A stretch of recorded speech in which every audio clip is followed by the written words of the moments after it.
Story 1. My name is Matt, and I want to tell you about the most terrifying night of my life. It happened last Halloween when I was a junior in high school. Me and my friends Jordan, Tyler, Abby, and Zoe had a tradition of trying to do something cool every Halloween night. This year, we were struggling to come up with ideas. Most of the Halloween parties had already passed and nobody was left to hang out anymore. Eventually, Jordan brought up breaking into the old Williamson House on the edge of town. It was this big abandoned Victorian mansion that was rumored to be seriously haunted. Supposedly, the original owner went crazy back in the 1920s and killed his whole family before dying himself. Your typical small-town haunted house legend. We all hesitated at first, but then got caught up in the excitement. None of us really believed it was actually haunted. We were just looking for a thrill. If anything, we thought it would make for an atmospheric place to hang out on Halloween night. We could bring some candles and spook ourselves by exploring the empty, dusty rooms.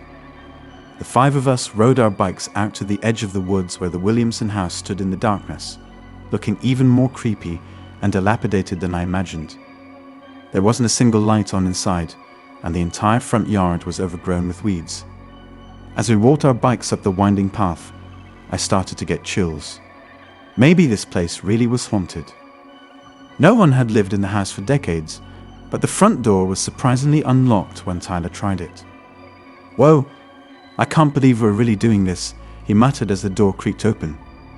One by one, we pulled out our flashlights and entered cautiously. Right away, there was a musty, rotten smell. Our voices and footsteps seemed unnaturally loud as we walked through the dark front hall into the main parlor. Everything was covered in a thick layer of dust and cobwebs.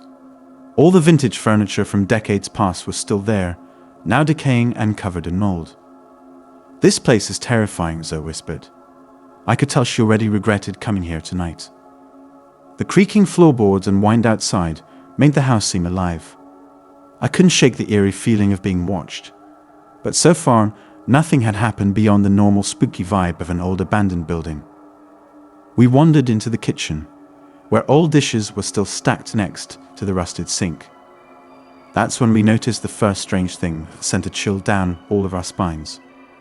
Scrawled across the far kitchen wall, in what looked like dried blood, were the words GTIT. "Guys, we need to leave.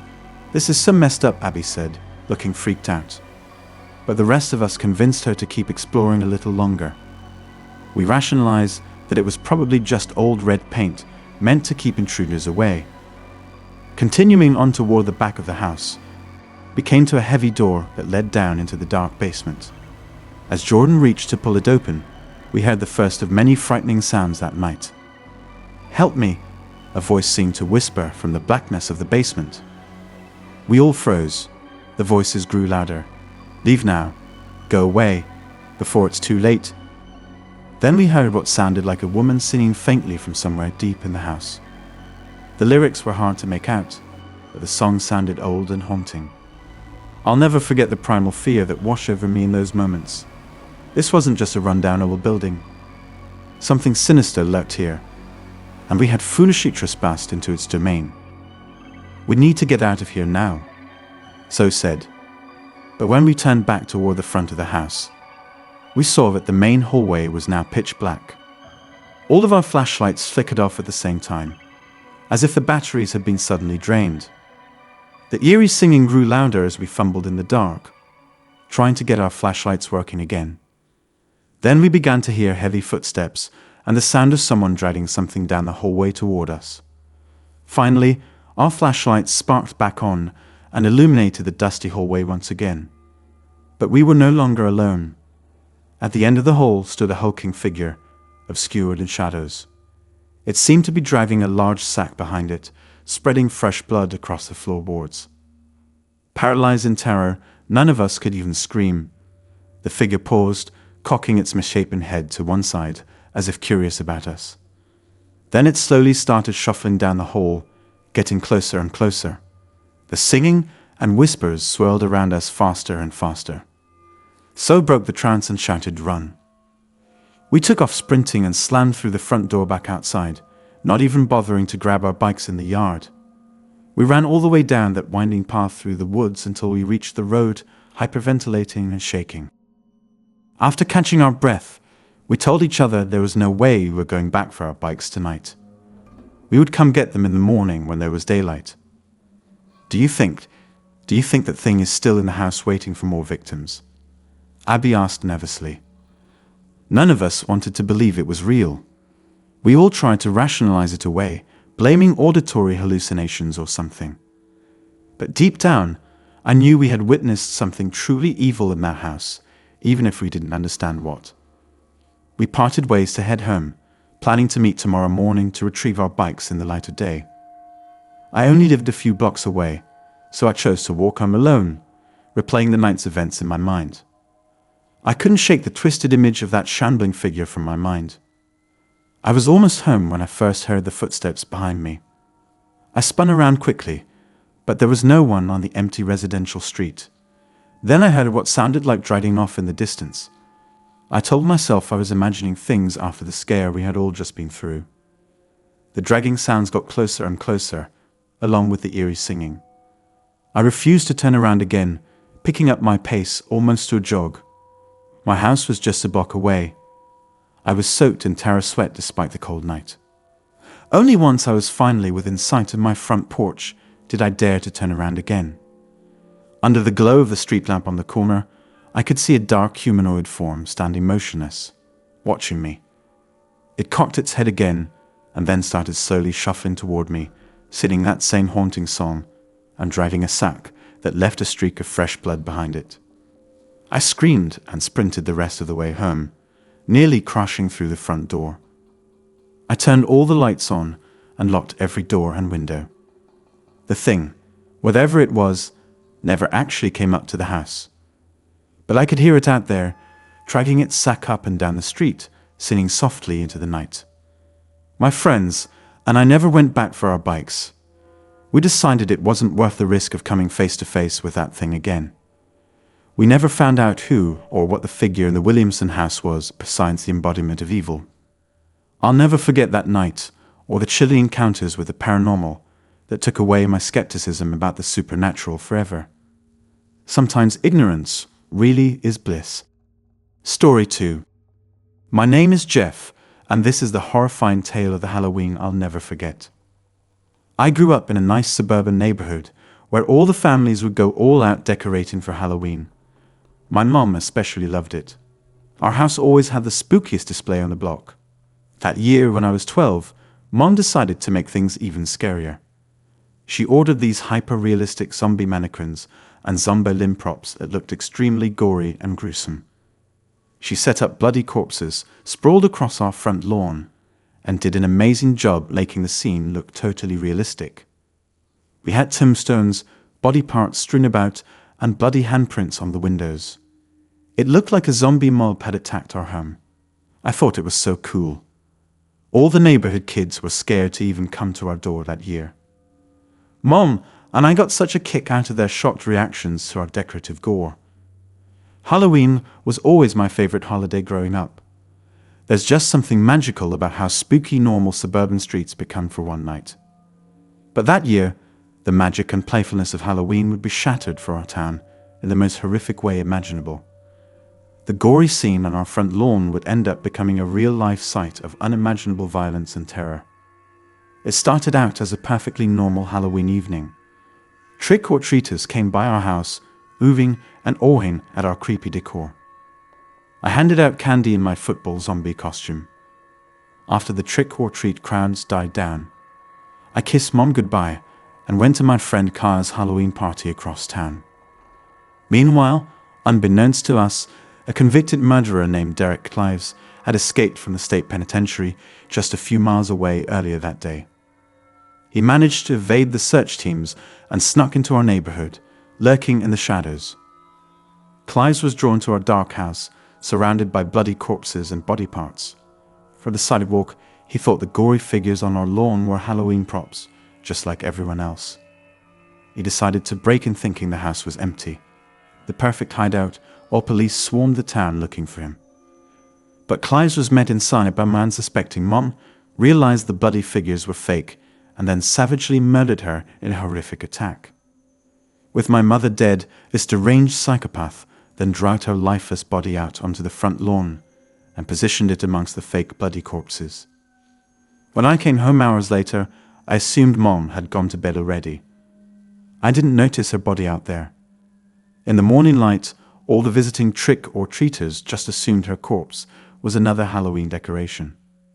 It wasn't until late the next day that a neighbor realized something was terribly wrong. The police swarmed, but it was too late. My mother had been dead for nearly 24 hours, surrounded by fake gore, while I thought she was sleeping inside. When Kyle's parents told me the news, I broke down right there in their living room. It couldn't be real. My mom didn't just die. I had just seen her the night before, smiling and laughing on our favorite holiday. But the awful reality set in quickly. She was gone forever in the most horrifying, tragic way possible. The next weeks were a blur of trauma and grief as our town reeled from what became known as the Halloween horror. My dad and I received an outpouring of support, but nothing could fill the black hole my mom's murder left in our lives. I became a completely different kid after that. The magic of my childhood died along with my mom on that terrible Halloween night. It took the police over a week, but they finally tracked Clives down to an abandoned factory on the outskirts of town. He went down shooting, preferring to die than face life in prison for what he'd done. I am still haunted by the thought that this deranged murderer killed my innocent mother in such a brutal way, and that he himself so cowardly laid down his head to escape justice. It robbed me of many future memories of her and left psychological scars that I am still trying to heal today, more than a decade later. After that Halloween, my dad and I moved to get away from the painful memories that house held. I still struggle to enjoy Halloween the way I used to. The holiday brings up too many complex emotions after what happened. I've never decorated or handed out candy since. It just feels trivial and meaningless now. So please, remember my mom and the countless others senselessly taken as you celebrate this year. Cherish your loved ones and don't take a single moment for granted. A single act of random evil can destroy entire lives, as I learned firsthand growing up. Stay safe out there and keep the ones you love close. The real world is scary enough without any costumes or decorations needed. Story 3. My name is Michael, and I want to tell you about the most dramatic Halloween of my childhood. When I was 11 years old, I was obsessed with Halloween. I loved dressing up and going trick-or-treating in my neighborhood with my friends. That year, I was eager to show off my vampire costume that I had worked on for weeks using fake blood and makeup. On Halloween night, my parents gave me the usual safety talk before I headed out with my friends. Only go to houses we know, stay in our neighborhood, and be back by 9 p.m. sharp. I promised them I would stick to the plan. A couple of hours in, my best friend Ethan and I had filled our pillowcases with candy and were having a blast running around. The other kids started getting tired and wanted to call it a night, but Ethan and I weren't ready to stop. We came up with the idea to cut through a wooded trail to the neighborhood next to ours and do a little more trick-or-treating. We figured we could make it back to the meetup spot by 9 p.m. with no problem. As we walked down the wooded trail in the dark, I started to feel uneasy. Maybe this wasn't such a smart idea after all. But Ethan seemed confident, so I brushed away my worries. We came out of the woods into an unfamiliar neighborhood full of run-down houses. Nothing looked decorate for Halloween. I don't know, man. I think we should head back, I said nervously. Ethan insisted on just hitting a house or two before turning back. We walked up to the first house and knocked, but no one answered. I felt like we were being watched from the dark windows. As we turned to leave, a voice called out, "Need some more candy, boys." A middle-aged bald man stood in the doorway of a white van parked in the driveway. I was just about to head home, but I've got plenty left, he said with a creepy smile. Against my better judgment, we walked over to the van. The man gestured to the back of the van, which was overflowing with huge bags of candy. "Help yourself, boys." "No limit," he said. Ethan immediately climbed in and started rifling through the bags with enthusiasm. As I cautiously peered in, the man suddenly shoved me hard from behind. I fell forwards into the van, and heard the doors slam shut behind me. I spun around in panic to see the man rushing towards the driver's seat, his friendly demeanor gone. Ethan was screaming and trying to open the locked van doors as the engine roared to life and the vehicle lurched down the street. The reality of what was happening set in quickly. We had been lured into a trap. This psycho had pretended to have candy to kidnap kids on Halloween night. We were helpless captives now at his mercy. The van drove for what seemed like hours, while the man chain smoked cigarettes and rocked out to heavy metal, ignoring our begging and crying. I held Ethan's trembling hand, trying to comfort him that we would make it out of this somehow. But in reality, I had never been more terrified in my life. When the van finally stopped and the man opened the back door, it was pitch black outside. We were miles from civilization, surrounded only by dense, dark woods. The man roughly yanked us out of the van, and I got a brief glimpse of the crazed excitement in his eyes before he threw a black sack over my head. I felt him bind my wrists behind my back as I thrashed about. He carried each of us struggling and screaming through the trees with surprising strength until we came to a clearing. The sack was ripped off my head, and I saw we were standing before a decrepit shack. Inside, the walls were covered in satanic symbols and phrases written in what looked like blood. The floor was concrete with drains throughout, clearly built for easy cleanup. This was the lair of an experienced killer. He had brought us here to torture and murder us, and the soundproof walls meant he could take his time without worry of being caught. My knees went weak in despair, realizing we would never leave this place alive. Over the next several hours, the man subjected us to agonizing psychological and physical torment. I will spare you the gruesome details, but it was the stuff of nightmares. Our last hours alive were spent in excruciating pain and terror. The man was clearly deranged and experienced in sadistic torture techniques. When he got tired of our screams, he pulled out a hunting knife.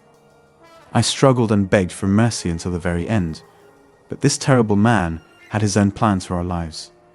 As I bled to death on the cold concrete floor, my last thoughts were of my parents, who I knew were destroyed when their only child didn't come home from a party that night. Ethan and I had become two more victims of the inadequate psychopath who had stolen our bright future. I was lucky. I was barely alive when we were found, and the doctors managed to save me, but Ethan was less fortunate.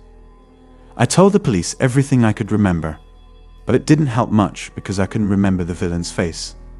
The killer was never caught, and now he's on the loose to take more innocent lives. So please learn a lesson from our story and keep your children close to Halloween. The danger is very real, even in seemingly safe neighborhoods. No candy is worth risking your children's lives. Hold them tight and create cherished memories with them. I know I would give anything in the world to go back to that fateful night and decide to just go home. Story 4. My name is Amy, and I want to tell you about the most horrifying night of my life, the night my best friend Jenna was brutally murdered right in front of me. It happened last Halloween when we were both juniors in college. Our friend group had been planning for weeks to go to this huge Halloween rave called All Hallows Eve that would take over a warehouse downtown. Jenna and I spent forever working on our costumes. I was going as a gothic vampire queen, and Jenna decided to be a creepy clown. She got really into it too. Full clown makeup, rainbow wig, red nose, big floppy shoes. She looked amazing, but totally unnerving, like something out of a horror movie. On the night of the party, we got the rest of our group together, including our friends Brian, Kevin, and Mike. We pre-gamed at the dorms, taking shots and getting hyped up for a night of dancing and debauchery. Jenna's creepy clown get-up was a huge hit. Everyone kept telling her how insanely realistic it looked. If you just glanced at her, you'd think she was a legit psycho clown. We Ubered downtown to the giant abandoned warehouse, all decorated for Halloween. The place was absolutely packed with hundreds of college kids in costumes drinking and dancing to the booming music. As we pushed our way to the sea of people, I noticed a handful of creeped out looks directed at Jenna and her psychotic clown costume. But she laughed them off, enjoying the reaction. We were having a blast dancing and people watching. Everywhere you looked, there were elaborate costumes and drunk make-out sessions unfolding on the dance floor. It was everything you could want from a Halloween rave. After about an hour, Jenna and I broke from the group to go get another drink. On our way to the makeshift bar, I noticed a guy standing off to the side, just staring at Jenna. He looked around our age, but something seemed off about him. He was dressed normally in jeans and a hoodie, not wearing any costume. When we walked by, this guy's eyes tracked Jenna's every movement. As we passed him, I heard him mumble under his breath, "It's him." How did he find me? Jenna didn't seem to notice. I looked back with concern, but the guy had vanished into the crowd. I shrugged it off, figuring he was just some shy kid who was too socially awkward to approach Jenna. Her costume was attracting all kinds of attention after all. We got our drinks and made our way back to the dance floor. I tried to push the interaction out of my mind and get lost in the booming music again. Maybe 20 minutes later, I noticed that same guy approaching us, now with the terrified look on his face. He walked straight toward Jenna, reached into his pocket and pulled out a knife. Everything happened so fast. He plunged the blade straight into Jenna's chest, screaming, "You won't torment me anymore." Jenna's drink slipped from her hand and smashed to the floor. She looked down at the knife handle protruding from her chest in shock, then back up at her attacker. People around us started screaming as Jenna collapsed to the ground. I dropped down beside her, applying pressure to try to stop the bleeding and begging her to hold on. But the stab wound was direct to her heart. Within a minute, the life had drained from her eyes. My best friend was dead in my arms. The clown costume she had been so excited for was now soaked with her blood. I looked up with tears streaming down my face to see her murderer being restrained by two huge guys. "She wasn't a real clown, you idiot," one shouted at him. "You killed an innocent girl." That's when it hit me. This clearly unstable man had seen Jenna in her costume, and somehow believed she was an actual homicidal clown come to attack him. In his delusional state, he thought he was acting in self-defense by stabbing her. People began fleeing the warehouse in a panic as the police sirens blared outside. In just a few moments of insanity, this total stranger had stolen my best friend from the world. I later learned more about Jenna's disturbed killer. His name was Danny Marks, and he had a history of mental illness and delusions. He was convinced a demonic clown was haunting him, and thought Jenna was that clown incarnate. Of course, none of that excuses the brutal, senseless murder of my kind-hearted, vibrant friend. She had such a bright future ahead of her, and it was ripped away in an instant by some maniac she didn't even know. I spiraled into a dark depression after that night. Seeing my closest friend stabbed to death right in front of me scarred me emotionally.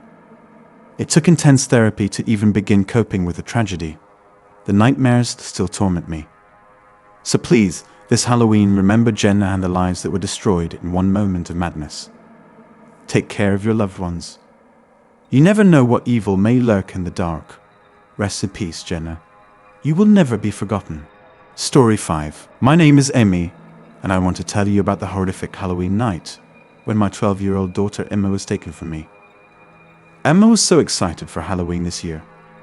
She was at that age where she was starting to outgrow trick-or-treating, but still loved putting together creative costumes. When I took her shopping for a costume, she gravitated right toward the creepy vintage nurse outfit. Emma had a fascination with morbid medical history. She would have made a great doctor if given the chance. She mentioned that she wanted to decorate the costume with some real antique medical tools to make it extra authentic. I sort of brushed off the idea at the time. The weekend before Halloween, Emma was scouring our basement looking for stuff to incorporate into her costume. She called me down and showed me an old leather medical bag that she found tucked to the back of one of the storage rooms. It was a kit filled with antique surgical tools, scalpels, scissors, clamps, needles, and more things I couldn't identify. The bag itself was falling apart, and the tools were caked in rust. But Emma was thrilled. She said it was the perfect way to accessorize her creepy nurse outfit. I hesitated, since the tools looked awfully sharp and dangerous for a child to be carrying around. But Emma promised she would be super careful and wouldn't take it out trick-or-treating. She just wanted to get some pictures with the bag as part of her costume. After going back and forth, I eventually relented and said she could use it. On Halloween night, Emma got all dressed up in her nurse costume and applied some bloody makeup to look extra creepy. She posed for photos holding the old medical bag, looking like something straight out of a vintage horror movie. Around 7 p.m., it was time for Emma to walk over to her best friend Joey's house where they would meet up with a bigger group to go trick-or-treating.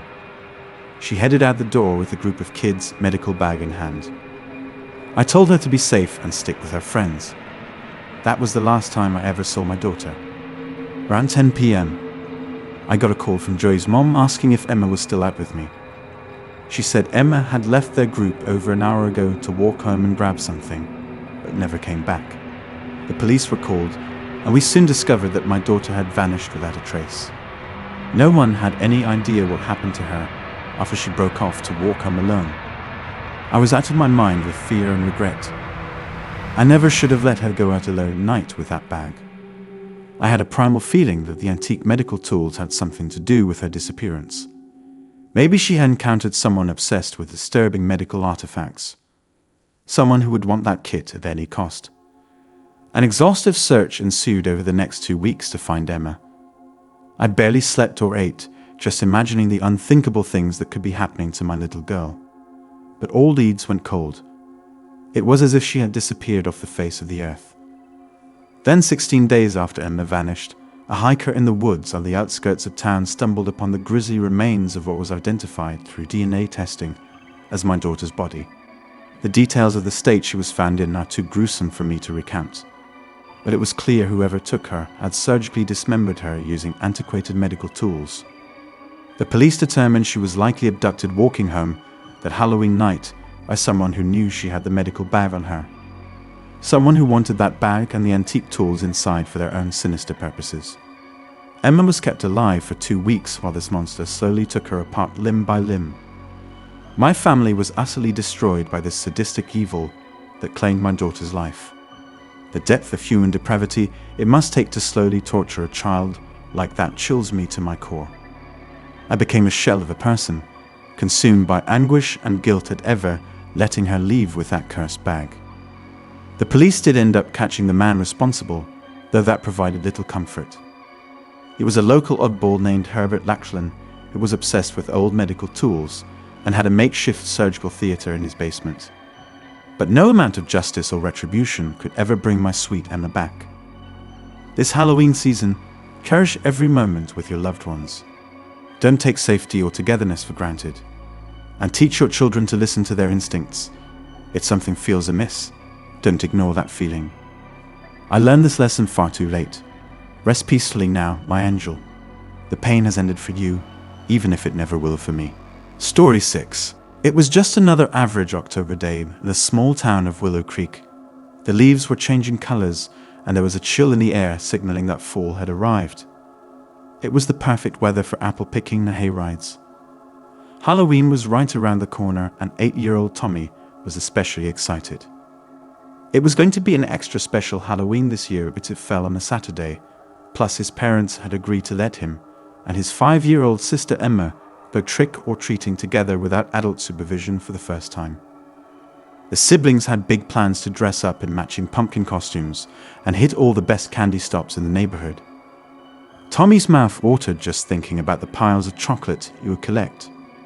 As the middle child in the family, he didn't get new clothes or toys as often as his other siblings, so Halloween was his chance to load up on sugary treats. On the weekend before Halloween, their mom Jenny took the kids to the Otto family farm just outside of town. It was a popular spot for families, especially this time of year. The farm had a pumpkin patch, corn maze, petting zoo, and on weekends, haunted hayrides. Emma was scared of the haunted hayrides, so she stuck close by her mom, but Tommy loved them and convinced Jenny to let him go alone. As Tommy waited in line for the ride, he felt cool being independent and mature compared to all the babies who needed their moms. Finally, it was his turn, and he climbed aboard the trailer hitched to an old tractor. About a dozen other people, mostly teens and adults, filled up the hayride as it lurched forward into the woods. Right away, an evil clown jumped out from behind a tree, making Tommy flinch. But he laughed it off, not wanting to seem like a fraidy cat.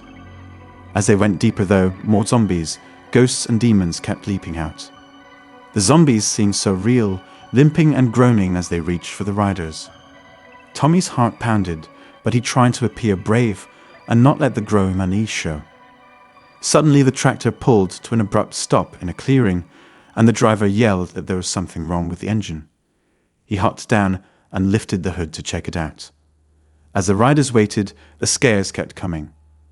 A crazed lumberjack dragged his axe threateningly along the trailer, and a bloody surgeon pretended to saw off someone's leg right next to Tommy.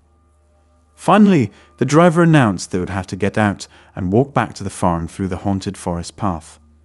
Nervously, the group disembarked and followed flickering lanterns down the dark trail.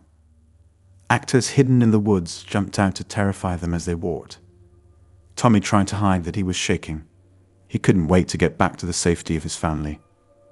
But suddenly, a huge hulking figure with chains around his wrists leaped onto the path, causing the group to scatter in fear.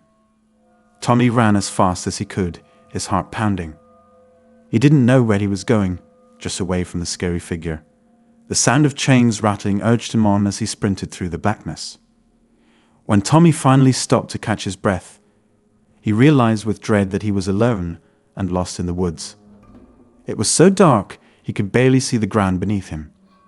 The filthy chainsaw murderer could be lurking behind any tree. Tommy felt tears stemming his eyes. He just wanted to be back home in his bed. Trying not to panic, he attempted yelling for help. But his cries were lost in the chilling wind. With no other choice, Tommy started wandering deeper into the forest, searching for a way out. Every snapping twig made him jump. It felt like someone was watching him from the shadows.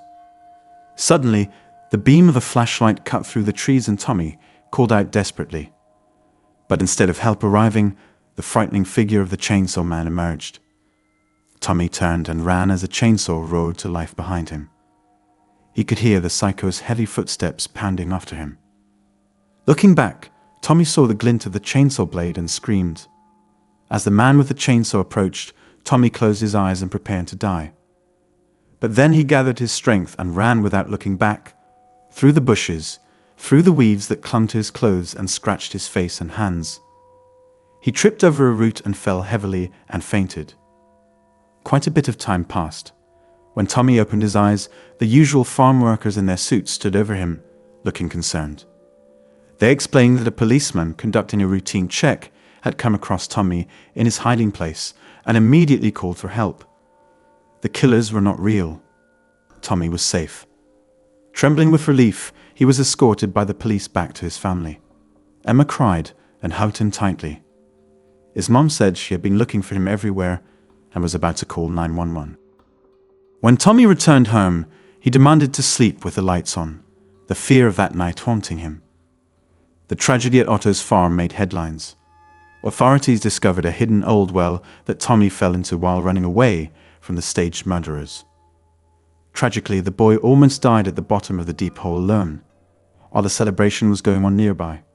The farm eventually closed, too overwhelmed by grief and guilt to continue operating. Story 7. My name is Mike, and I'm one of the only survivors of the night. A sadistic killer turned an innocent corn maze trek into a twisted game of life or death.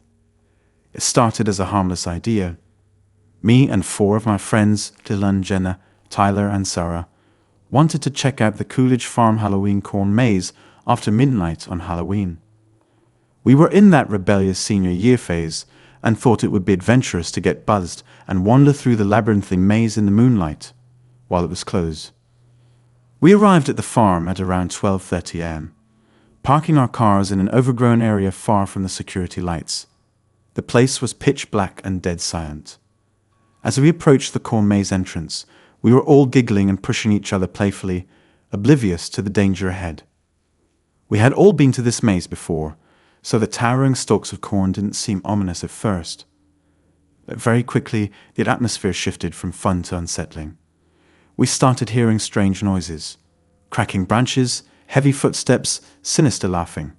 It sounded like someone was in there with us. We shouted, "Who's there?" but got no reply. I tried to shrug it off as our minds playing tricks, but couldn't ignore the looming sense that we were being watched and followed. As we ventured deeper, the maze became like a terrifying funhouse, with disturbing images and objects rigged up to scare us. First, we came across a mutilated scarecrow spattered in blood and missing its burlap head. Then hanging from the cornstalks were the lifeless bodies of dead crows, their entrails oozing out. The reactions of my fellow maze-goers shifted from disturbed curiosity to outright dread. We soon realized this was no Halloween prank. Some lone psychopath had turned the maze into a death trap designed specifically for wandering trespassers like us. But it was too late to turn back now. We were lost deep in the claustrophobic corridors of Corn. The sadistic games only escalated. Next, we stumbled into a clearing where a horrifying scene awaited us. 5 makeshift nooses dangled from a wooden beam, a chilling sign of the killer's plan for each of us. As panic set in, the stalks on all sides of the clearing began violently shaking as the killer closed in. We scattered aimlessly into the maze, hearts pounding, pursued closely by the maniac's sick laughter. It was clear now he was herding us one by one to our gruesome fates. The maze that had once seemed like harmless fun had become a playground for murder. I'm haunted to this day by what came next. One after the other, 4 of my closest friends were snatched by the cunning psychopath who had trapped us here. Tyler was the first to have his screams silenced in the darkness. Then I heard Jenna's whimpers as she was dragged off to meet her end. I desperately tried to find my way out to trigger a rescue. But at every turn of the maze, I encountered another sadistic warning that I was going to die here tonight. A bloody chainsaw left running, a glowing-eyed scarecrow sporting Tyler's severed head.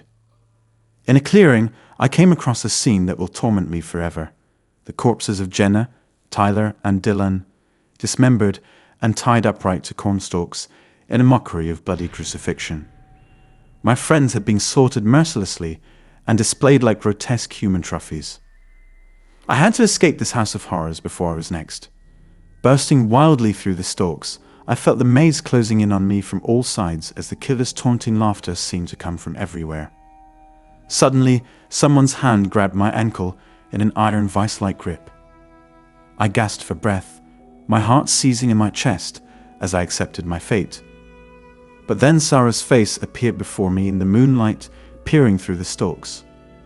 Her blonde hair was matted with dirt and blood oozed from a gash on her forehead. But by some miracle she was alive. "Mike, we have to run," she rasped, eyes wild with terror. With the last reserves of our strength, she and I clasped hands and violently thrashed our way through the dense wall of razor-sharp cornstalks. They sliced our arms and faces as we pushed through in desperate panic. We finally burst out the other side, collapsing on the cold, muddy ground outside the maze. I gulped the fresh night air, hyperventilating. In the distance, the flashing red and blue lights of police cars approached. "It's over. We made it out," I panted to Sarah in disbelief. She just stared back at me numbly, too overwhelmed to reply. I pulled her into my arms and we gripped each other tightly, both shaking and weeping from the trauma. In that moment, the relief of escaping with our lives overpowered the gruesome horrors we had endured in that sadistic killer's lair. But I knew the full psychological torment had only begun.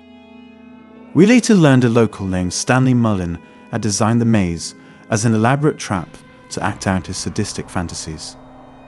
He had eluded capture for years before we unwittingly stumbled into his lair that night.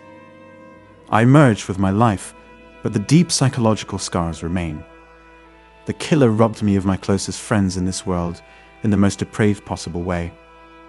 He turned an iconic symbol of harmless Halloween fun, the Corn Maze, into the site of unimaginable agony and terror. The shadows of that night still haunt me years later. Sometimes I wish I had died along with my friends that night. Surviving this trauma has been its own twisted torture. Sarah and I had to sit through endless police interrogations, recounting the horrific details over and over. I'll never forget having to identify my friends' mutilated bodies in the morgue. It was like living in a nightmare I couldn't wake up from. The media coverage of the Corn Maze massacre was a relentless assault of flashing cameras and insensitive questions. They portrayed us as reckless delinquents out drinking and vandalizing, as if we deserved the unthinkable brutality inflicted on us by that human monster. Worse still was returning to school and facing the stares and whispers everywhere we went. Sarah and I just wanted to grieve and heal, but we were treated like macabre celebrities defined solely by the worst night of our lives. I turned to alcohol to numb my pain, wanting badly to just forget it all. But you can't erase the memory of your best friend's screams as they are slaughtered. That sick maze soundtrack of laughter and chainsaws haunts my sleep. Sarah's family moved away senior year, but we stayed in touch. We shared a bond as the only two who fully understood the hell we went through. Last I heard, she had committed suicide, finally freed from the pain that farm left her with. As for me, I live a quiet life. I'm 11 hours away from people and crowds. I work odd jobs to get by. The only solace I have found is burning cornfields at night and watching the stalks turn to ash. Something about the destruction is cathartic, a fiery middle finger to that farm's legacy. Some say I'm crazy now, an unhinged recluse, but they weren't there. They didn't experience the sick horrors I did in that farm's twisted corn playground made just for death. So I'll keep watch outside corn mazes each Halloween, making sure no one else falls prey to the evil that lurks within. Story 8. My name is Jacob, and I'm here to tell you about the absolutely terrifying paranormal events that took place at my family's home last Halloween, after we unknowingly moved in on sacred native burial grounds. When my wife Angela and I purchased the beautiful old Victorian house on Oak Creek Lane a few years back, we thought we had found our dream home. Set back in the woods, the property was private, peaceful, and the perfect place to raise our twin daughters Emmy and Zoe, who were 5 at the time. As Halloween approached last year, Angela went all out decorating the house and lawn for the twins, who were so excited about the holiday. She decked out the yard with elaborate fake tombstones, skeletons climbing out of graves, motion-activated zombies that popped up to scare trick-or-treaters, eerie music, the full haunt. The first sign of trouble came the weekend before Halloween, as we were still setting up decorations. Angela accidentally knocked over and shattered what looked like an old clay pot half buried near the front porch steps. We threw away the shards and didn't think much of it at the time. Later that day, I was carving pumpkins in the kitchen with the girls when Zoe suddenly screamed. She had badly cut her finger with a small knife I gave her, even though I was watching both of them closely. Blood dripped everywhere as we scrambled for bandages. I assumed she must have slipped and caught herself with the knife accidentally.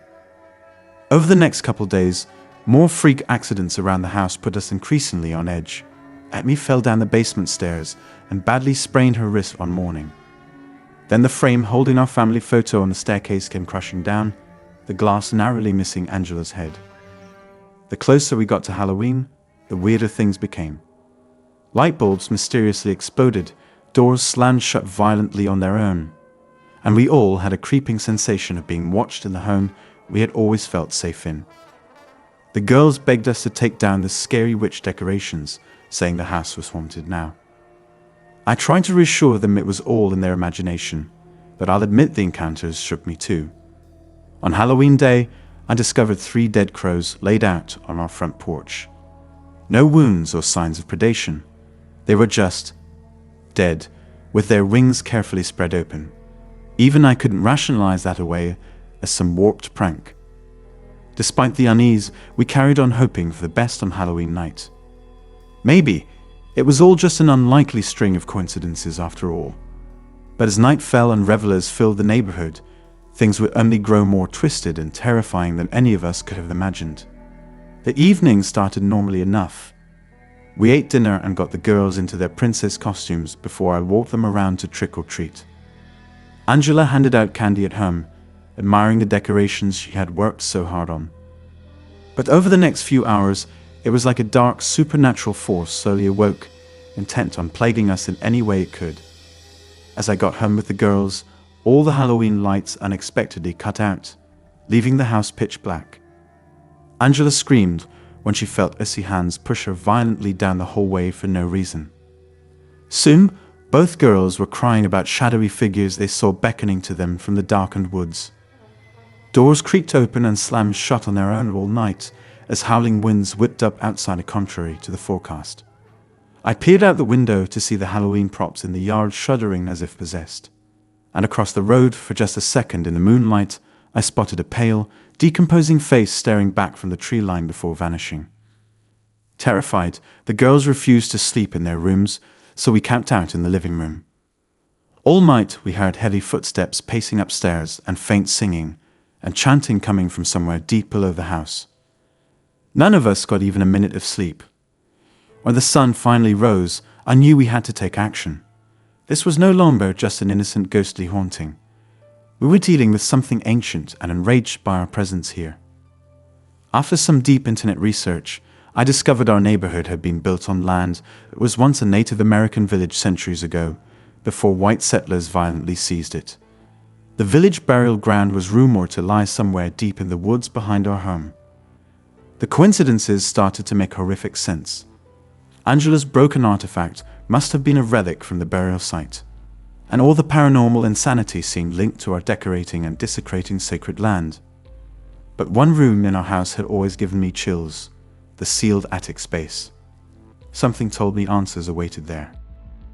With trembling hands I climbed the ladder and entered the attic with a flashlight. It was full of dust and antique furniture, covered in cobwebs. I swept away the thick webs in the back to reveal a tiny boarded-up square in the floor. Prying it open with a crowbar, a dark stone stairwell was uncovered leading down into the unknown. I steeled my nerves and carefully descended into what could only be a centuries-old ceremonial burial chamber. The energy in that tight, pitch-black space was tangible. My light revealed human skulls and broken artifacts covering the dirt floor around the remains of native ancestors. This sacred site had been hidden away under our home before we moved in and turned the property into a Halloween carnival. I whispered a sullen apology, feeling the unrest swirling around me. As I turned to leave, a force shoved me from behind, and I blacked out. Angela eventually pulled me out, but we all knew we had to flee the malevolent spirits we had awoken. The next day, we urgently packed what we could and left the house for good. We told the new owners some lie about urgent family issues. I still shudder imagining what could have happened if we stayed longer. Needless to say, we steer clear of graveyards or ancient sites now. Some places are not meant to be disturbed no matter what the season. The dead do not always rest easy, as we found out in the most terrifying way possible that long ago Halloween. But sadly, the nightmares from Oak Creek Lane still torment me and my family years later. All thanks to the reckless curiosity and arrogance of one man, me. I unleashed powers beyond my comprehension, and must now live with the consequences as we continually try to keep one step ahead of the vengeful spirits on our trail. Story 9. My name is Emmy, and I want to tell you about the most terrifying Halloween I ever experienced back when I was 15 years old. It started out as just a fun idea. My friend Jenny invited me and two other girls, Sarah and Dana, for a sleepover at her house on Halloween night. We were all sophomores at the time, living in the small town of Creekwood. After getting permission from my parents, I caught the bus after school to head to Jenny's, where we were all meeting up. When I arrived, the other girls were already there, and we started chatting and getting ready for a night of Halloween fun. Since we were a little too old for trick-or-treating, we decided to get dressed up in costumes anyway, and go check out the elaborate decorations over in the rich neighborhood of Raven's End, on the other side of town. After gorging on candy and popcorn, we all changed into our pajamas and devised a plan to go for a late-night walk around Jenny's rural neighborhood. Our house was out in the middle of nowhere, surrounded by dirt roads and fields. I remember it was a foggy night, which set an appropriately spooky ambience. Armed with flashlights, we set off down the misty dirt roads. We were laughing and giggling the whole time, mostly just enjoying the thrill of being out late at night unsupervised. At one point, we stopped to light up some cigarettes we had snuck from Jenny's mom. We were rebels smoking out there in the darkness. As we walked further down the road passing by old farms, Jenny told us about this creepy old house right up ahead that a supposed witch lived in. She said the lady never left the property and had no electricity or modern appliances. Local legend was that she practiced dark magic and had lost her mind over the years. I got chills just imagining what this witch house must look like. Sure enough, after another bend in the road, we came upon a ramshackle white house set far back from the street. Even in the dark, I could tell the place looked run down with boarded up windows and peeling paint. Jenny said earlier that day on the bus ride home, she saw the witch lady herself sitting on the front porch just staring. But the bus drove by too quickly to get a good look. We all paused in front of the house, sort of mesmerized by its creepiness. As we stood there listening to the sounds of the night, my friend Dana suddenly whispered, "Do you guys hear that?" At first, we had no idea what she meant, but then we caught it, the faint sound of creepy whistling coming from somewhere up ahead. It sounded like an old folk song, the kind of eerie ditty a villain would whistle in a horror movie. We crept closer to the source of the whistling, the abandoned witch house. My heart pounding, I peered into the pitch-black front porch of the house. That's when a car came around the bend, and its headlights briefly illuminated the porch. What I saw in that split second still gives me chills. There was a pale figure dressed all in black sitting in a rocking chair facing us, and it was the one whistling that spine-tingling melody. As soon as the headlights passed, the porch went dark again. But the whistling continued faster now. We all screamed and ran back up the road, convinced the witch had seen us and was casting some kind of evil spell. We didn't stop or look back until we were all safely back inside Jenny's house with the doors locked. After catching our breath, we tried to calm each other down. Had it just been our imaginations in the dark? But then the whistling started up again, right outside the house. We peered out the windows but saw no one. Then Dana spotted her. The witch was now on the roof, dangling upside down and peering in the window. We screamed bloody murder as she spider walked across the roof, whistling that same haunting song.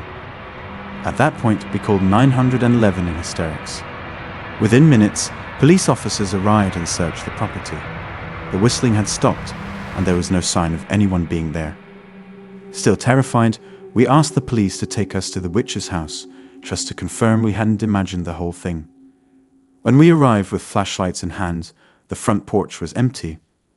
The officers explained that the woman who once lived there had tragically taken her own life over a year ago by hanging herself. The house had been abandoned ever since her suicide, which happened on Halloween night. To this day, I have no idea if what we experienced was real or some bizarre Halloween prank. Or perhaps the troubled witch woman's ghost was still haunting that property, tormenting anyone who ventured near. All I know is that it was the most horrifying night of my life, and the memories still send shivers down my spine years later. Let's just say, I don't go wandering foggy backroads at night anymore. Story 10. My name is John, and I'm originally from a small town in Iowa. I finally decided to sit down and write about an experience I had one Halloween night when I was in high school. At the time, I had meant to write it up closer to when it happened, as a scary story for Halloween, but I kept procrastinating and didn't get around to it. Now, several years later, I've committed to finally getting this strange tale written down. I've been a fan of scary stories for a while, and I always thought it would be cool to contribute one of my own, and hopefully have it read aloud someday. Even though this story recalls a terrible memory, I suppose writing it all out will be a good exercise for me to revisit and process something from my past. It's also given me a reason to reach out to some of my old high school friends to get their recollections of the events of that night. So without any further introduction, here is the tale of my own personal Halloween horror from when I was 16 years old. It was October 31st, and me and my group of friends from high school decided we wanted to do something fun to celebrate Halloween. There were tons of house parties and events going on around town that night, but for various reasons, we weren't able to get into any of them. As the sun started going down and trick-or-treating was winding down, it was looking like if we wanted to have some Halloween fun, we'd have to make our own.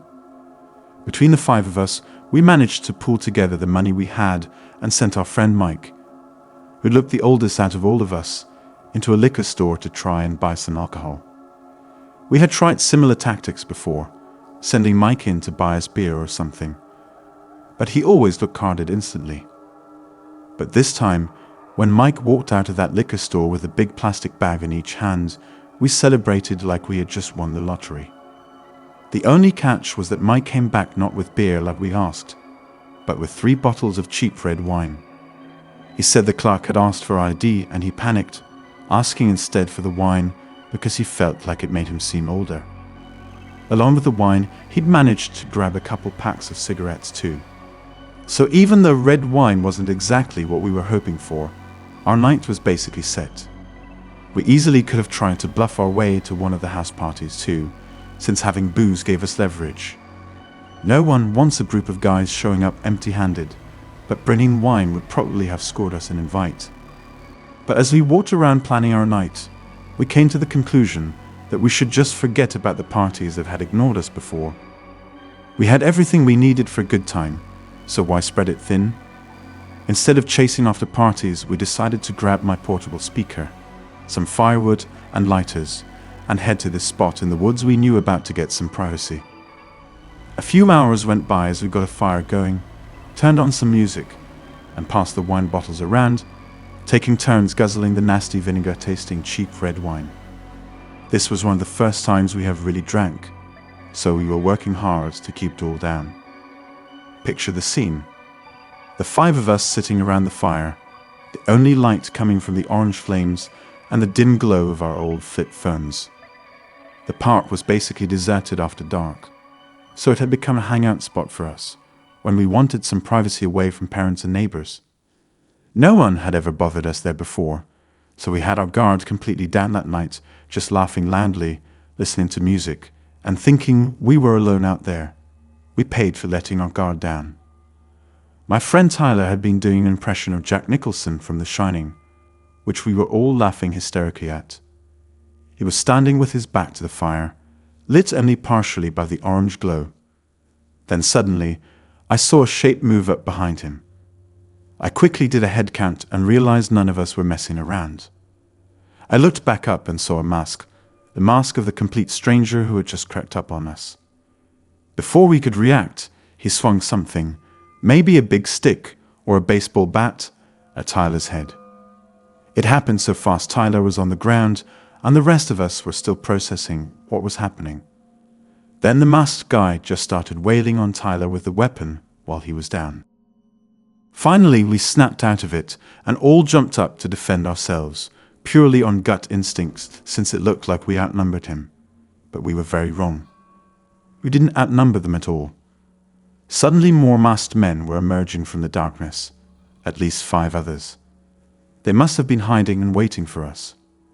It was an ambush. They came at us, punching and kicking ruthlessly. We tried to fight back at first, but it was useless. They clearly had the jump on us, and we were way out of our league. It became pure chaos of just trying to get away, running and getting tripped up and kicked. I saw my friends scattering and running, and trying to join them. But one of the men kicked my legs out, and I went down hard. He bashed my head into the ground again and again, either with his hands or by stomping on the back of my head. If he had done that on concrete instead of the damp leaves and dirt, I'm certain I would have been seriously injured or killed. But thankfully, it was just the ground, and somehow I found the strength to keep running and get away. Tyler ended up being okay after the attack, though he had to spend the night in the hospital under observation for a severe concussion and lots of bad bruising. The rest of us got away with cuts and scrapes primarily, though the emotional toll was intense. To this day, I have no idea who attacked us or why. There could have been people we went to school with, or just some gang from another part of town looking to jump some kids in the woods. The world can be a cruel, scary place sometimes, and that night was when I lost my youthful naivete and learned firsthand just how cruel it could be.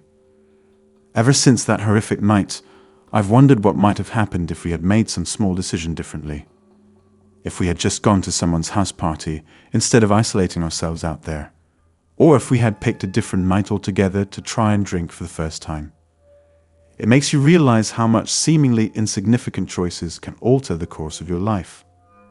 We were just looking to have a harmless night of teenage fun on Halloween, and instead we got the fright of our lives.